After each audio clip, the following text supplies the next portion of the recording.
Assalamualaikum warahmatullahi wabarakatuh. Halo pemirsa setia Susmiati SM Channel, bagaimana kabarnya? Semoga semuanya selalu dalam keadaan sehat dan tetap semangat. Saya ingatkan sebelum mulai pembelajaran untuk selalu berdoa agar pembelajaran kita tetap berjalan dengan lancar. Dan ingat untuk selalu menjaga protokol kesehatan.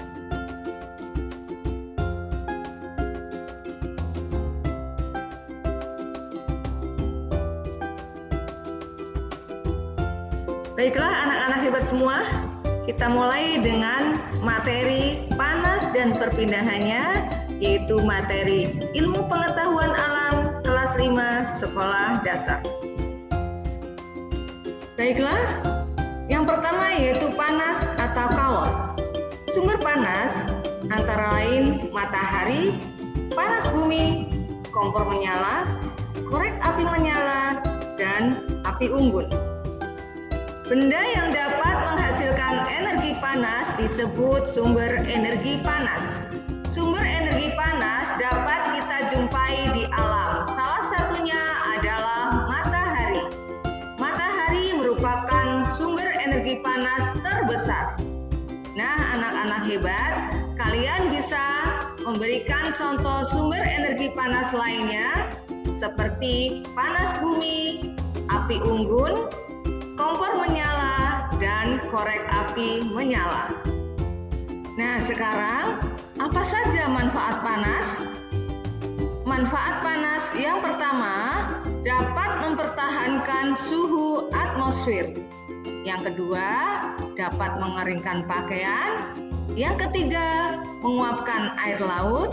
Dan yang keempat, terjadinya siklus air dan perubahan musim. Yang kedua adalah suhu. Suhu merupakan ukuran derajat panas atau dinginnya suatu benda. Sedangkan di Indonesia, alat yang biasa digunakan untuk mengukur suhu yaitu termometer. Ada 3 jenis alat untuk mengukur suhu, yaitu Celcius, Fahrenheit, dan Kelvin.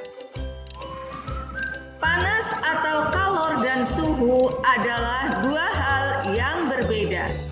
Energi panas merupakan salah satu energi yang dapat diterima dan dilepaskan oleh suatu benda. Ketika sebatang logam dipanaskan dengan api, batang logam tersebut mendapatkan energi panas dari api. Energi panas membuat batang logam tersebut menjadi panas. Ketika batang logam tersebut panas, suhunya meningkat. Ketika batang logam menjadi dingin, suhunya menurun. Suhu adalah besaran yang menyatakan derajat panas suatu benda.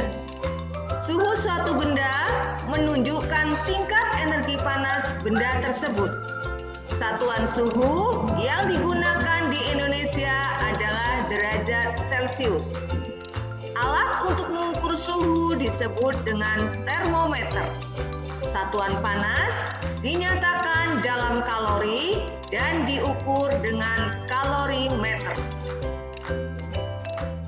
Termometer pertama kali dibuat pada tahun 1592 oleh seorang ilmuwan Italia bernama Galileo Galilei yang menggunakan udara dan air. Pada tahun 1714, ilmuwan Jerman bernama Daniel Gabriel Fahrenheit membuat termometer yang berisi air rasa. Dan pada tahun 1742, ilmuwan Swedia bernama Andreas Celsius menemukan termometer yang menggunakan skala ukuran 100. Di Indonesia, termometer yang banyak digunakan saat ini adalah termometer Celcius yang menggunakan ukuran 0 hingga 100 derajat. Baiklah, yang ketiga yaitu pengaruh panas terhadap benda. Pengaruh panas terhadap benda dapat menyebabkan yang pertama, pemuaian, yaitu bertambahnya ukuran atau volume suatu benda karena menerima panas. Yang kedua, penyusutan, yaitu berkurangnya ukuran atau volume suatu benda karena melepas panas. Contohnya, pada rel kereta api dan kabel listrik dapat mengurai pada siang hari dan penyusutan terjadi pada malam hari. 4. Perpindahan panas. Pernahkah kamu membantu ibumu memasak sayur?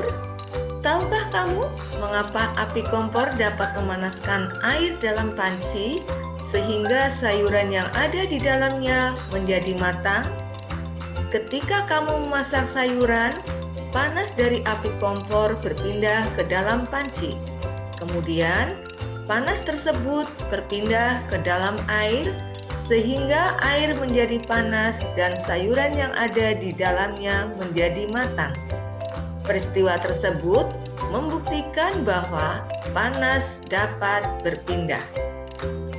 Peristiwa perpindahan panas terbagi menjadi 3, yaitu konduksi atau hantaran, 2 konveksi atau aliran, dan yang ketiga radiasi atau pancaran. Konduksi adalah perpindahan panas yang tidak diikuti oleh zat perantaranya.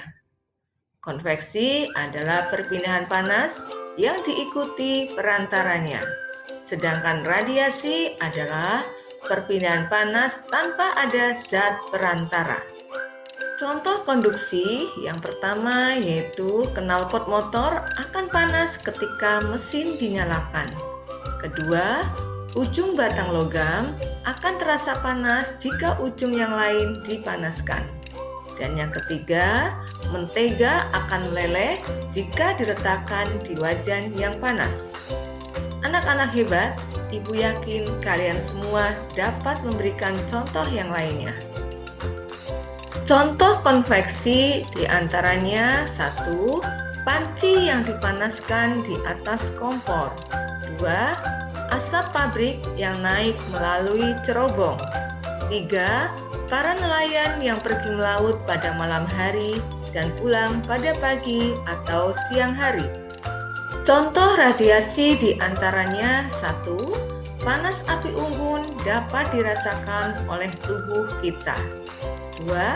Pakaian basah yang dijemur di bawah terik matahari lama-kelamaan akan mengering.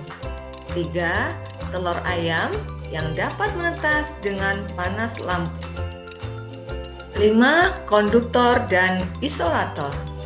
Konduktor yaitu benda yang mudah menghantarkan panas, contohnya panci, wajan, cerek, dan lain-lain.